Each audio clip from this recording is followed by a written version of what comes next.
Morning बच्चों। चलिए अगला खंड लेते हैं आज। जहाँ चाह वहाँ राह, वही लेसन है और वही लेखिका है।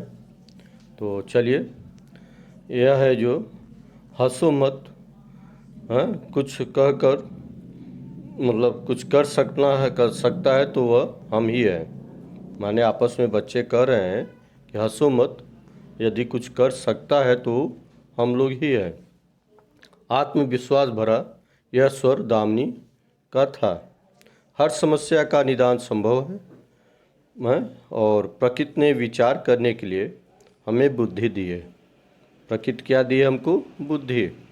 मुझे विश्वास है कि हम सब मिलकर विचार करेंगे तो कोई न कोई रास्ता अवश्य मिलेगा। कोशिश करने वालों की कभी हार नहीं होती। दामिनी की बातों ने बातचीत में जो है माहौल बदल दिया। हर कोई गंभीर होकर समस्या के हल के बारे में सोचने लगा। हल मिल गया। हम बरसात में भी पाठशाला जा सकते हैं।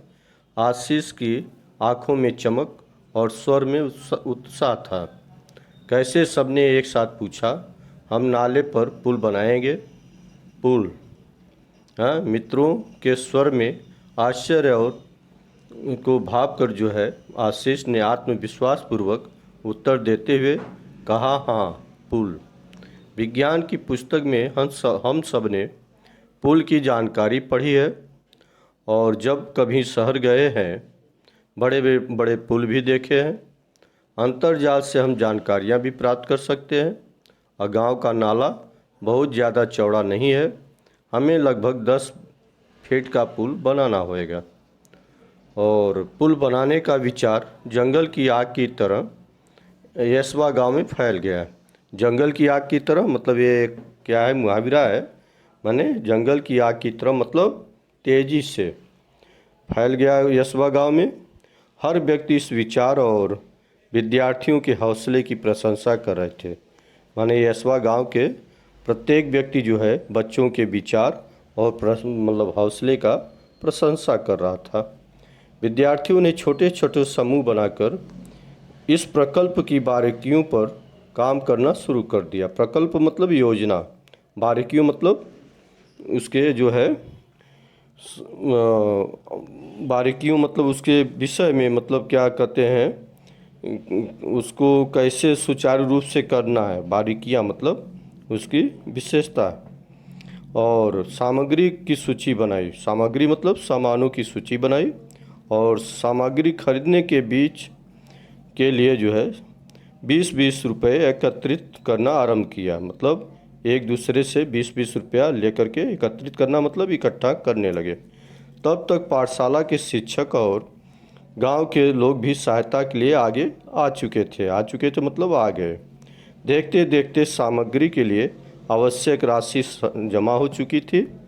बुजुर्गों का अनुभव, बुजुर्ग माने बूढ़े लोग, और युवाओं की शक्ति, विद्यार्थियों का उत्साह, सब साथ मिलकर काम कर रहे थे।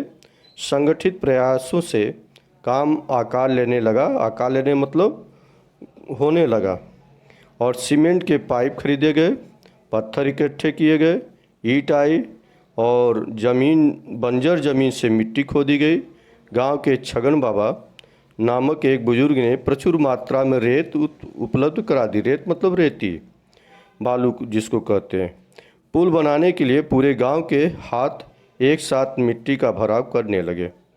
हर दिन स्वप्न पूर्ति की ओर एक एक कदम आगे बढ़ने लगा था। अंततः मतलब स्वतः आनंद की वह सुबह आ गई और वर्षों की कठिनाई दूर हुई और केवल 15 दिनों में ग्रामीण और विद्यार्थियों के सामूहिक श्रमदान से पुल बनकर तैयार हो चुका था। पूरे गांव के लोग अद्भुत उपलब्धि पाई।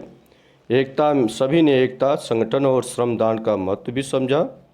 बरसात में इस बार भी नाले में पानी भरा था, पर विद्यालय हंसते खेलते पुल से पाठशाला की राह जाने लगे। राह माने रास्ता। पुल भी विद्यार्थियों के हौसले को दाद देता, मानो मन ही कह रहा था, जहाँ चाह वहाँ राह। जूही ने अपने बड़े भाई की सहायता से पुल के उद्घाटन और वृत्तांत बनाया और संगणक की सहायता से शिक्षा निरीक्षण के सामने माने शिक्षा निरीक्षक के सामने प्रस्तुत किया। मतलब इस तरह से जो है पुल का उद्घाटन भी हो गया और सब लोग आसानी से आने जाने लगे। और कहने का मतलब यह है कि जहाँ एकता होती है वहाँ हर कार्य संभव हो सकता है। इस तरह से अध्याय कंप्लीट होता है। इसमें जो कठिन शब्द है उसको देख करके उसका जो है पर्यायवाची, समानार्थी, विरुद्धार्थी आप बनाने का अभ्यास करिए और शुरू से लेकर के अब तक जितना जो है खंड है उसको आप एक बार पढ़ लो। इसके लिए आपको आज के लिए इतना ही। धन्यवाद।